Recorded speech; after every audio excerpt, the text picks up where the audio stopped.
Yo mga artists, for this video dili ta mga uno hindi mag-drawing ta.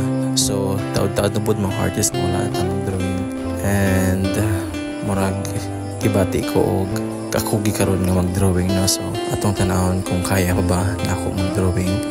So by the way, ang medium nga akong gigamit karon medium po arts kay pastel, and then I use short nga vellum board, and ang subject kay si Mama Mary. So ako i-try kung masunduban ako or dili gamit lang ang pastel and then ang vellum board. So atong tanawon mga artists. By the way mga artists, nang lockdown rin yung video na ko no, kay na ko ma-video itong kinunhan nga akong sketch at din ako ang first part sa pagpastel. Kaya abi ko og naka-record na akong video pa. Unfortunately, wala siya ma-record and wala ma-save. So, nalaktaw akong video. So, sige lang makardis as long as ato makita gyapon ang process sa pag-drawing na to. Enjoy the video mga artists.